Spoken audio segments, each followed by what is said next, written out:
Hello, hello, hello, everybody. Happy Friday. Stephen Meade with you with Domicile Real Estate today. It is Friday, March 11th, 2022. We are on a mission to help California's renters become homeowners, and I have actually a very good update for you. I think it's been kind of a lot of maybe negative news if you're a first-time home buyer out there.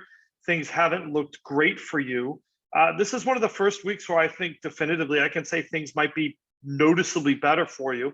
Obviously, depending on your market area, depending on what price range you are in. Let's go ahead and jump into it. I'll kind of start off with sort of the news that maybe isn't quite so great. So as you might imagine, and as we have been predicting, we are starting to see these big price increases we saw in the beginning of the year starting to materialize in these closed price numbers. Our first quartile for our entry-level single-family home in Los Angeles and Orange counties is $752,000.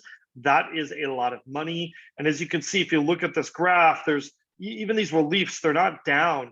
They're basically just sliding laterally and then continuing upward. You can kind of see the shape of this graph shoots up like this. Definitely something we've noticed in the marketplace. Our condo market graph has been a lot more homogenous throughout time, but even that I think has a little bit of an uptick. We're at 535 this week, which looks like a decrease.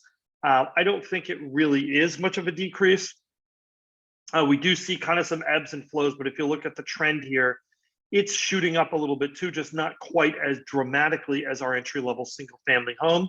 Just as a reminder, you know, these blue and these red graphs, the blue represents an entry-level single-family home, which is a 25th percentile 3-bedroom 2-bath in LA and Orange County, and our entry-level condo is a 2-bed 2-bath at that 25th percentile. Now, if we look at our total payments, right, we've also seen that those have gone up as well.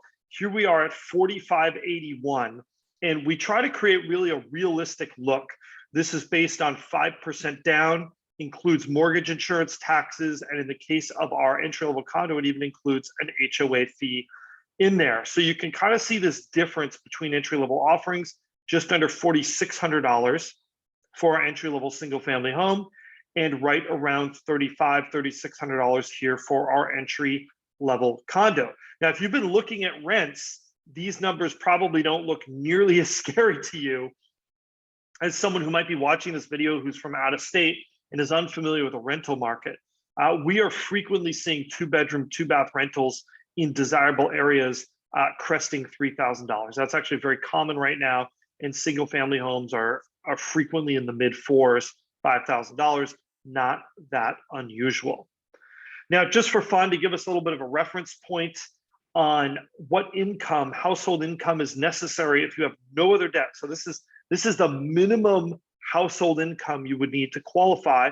We're right about $112,000 here for our entry-level single-family home. Obviously, life happens. People have car payments, student loans, so you do have to factor that in. But that combined household income is around $112,000 for our entry-level single-family home and around $87,000 for our entry-level condo. I think, you know, especially if you're in a dual income household, those numbers are not unobtainable. It is definitely possible. And even if you are a single person, you know, it's not easy, but if you are made some strides in your career, it's definitely a possibility to own homes in these categories. Now we're going to get to the good news. And one of the things that I'm very happy about is if you look here, our 14-day absorption rate for both condos and single-family homes is a little bit better, and it could be a lot worse. We're in the mid-80s, which means we're still in a very competitive market, but we're not seeing that hyper-competitive market that we saw maybe in the fall, maybe around that, you know, in that September, October timeframe. I mean, you look at these numbers back here, this is definitely something that's a little bit better. And if you look here, you also see a little bit of a trending down line since February on this. I do think this is somewhat of a reflection of rising rates, and maybe that is easing the market slightly, right? But we'll take what we can get. Total inventory. This is really the number that I am happiest about. we are just about at the same level of entry-level home inventory. That is 3-bedroom, 2-bath homes as we were last year, at this point last year. Last year we saw very flat inventory. This year it's been growing. I think what's happening is that growth is finally just starting to add up to total inventory, right? It's a little bit each week. It doesn't seem like a lot, but the reality is we're now at an inventory position for entry-level single-family homes that is comparable to last year.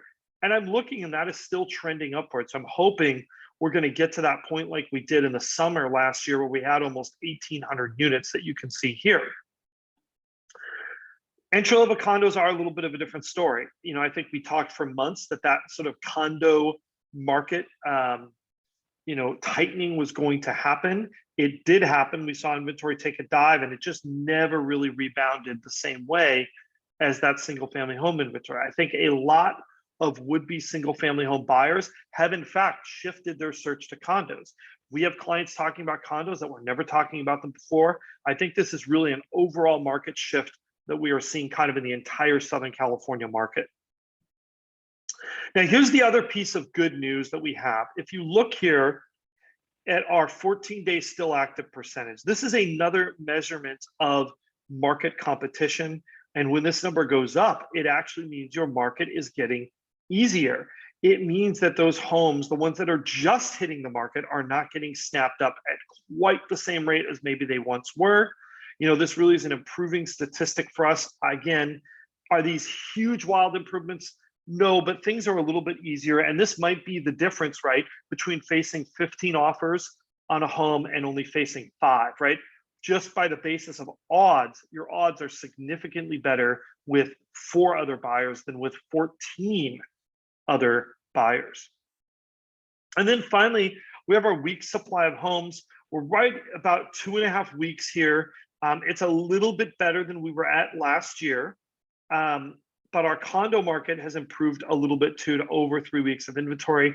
Again, are these the best pieces of news we've heard? No, but I think this is some of the better news we've had in a couple months. If you're out there and you're a buyer, I think just showing how resilient this market is, even to rising interest rates, should kind of tell you about sort of the underlying supply-demand relationship strength.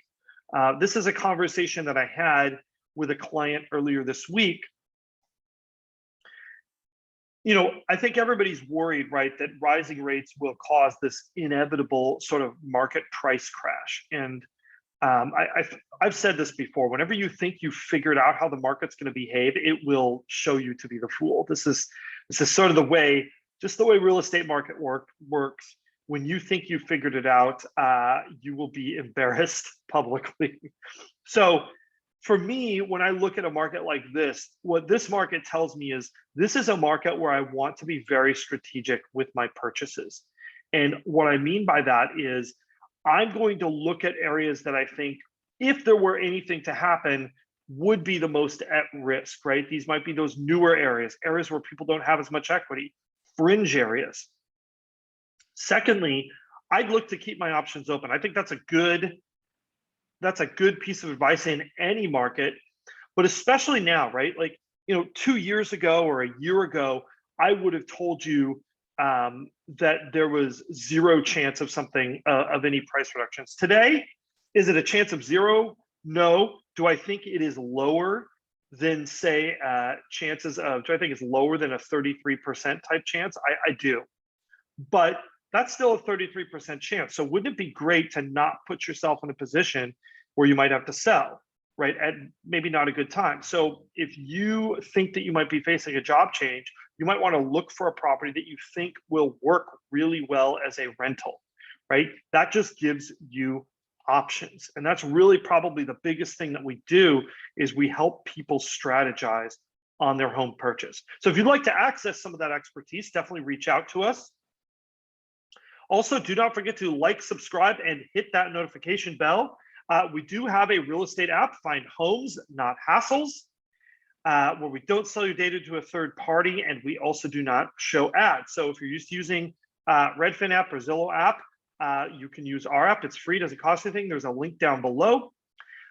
Also, we are starting a new architectural email that gives out cool and interesting houses in Southern California every day.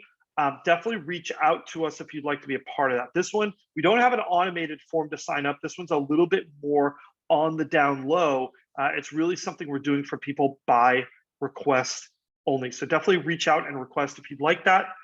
And I'm trying to think, is there anything I'm forgetting? Have a great weekend, everybody. Also, finally, we do have a new listing that came up. It's not necessarily in an entry-level home buyer price range. It's listed at $1.1 million in Fullerton. Historic home. We will put that link down below as well.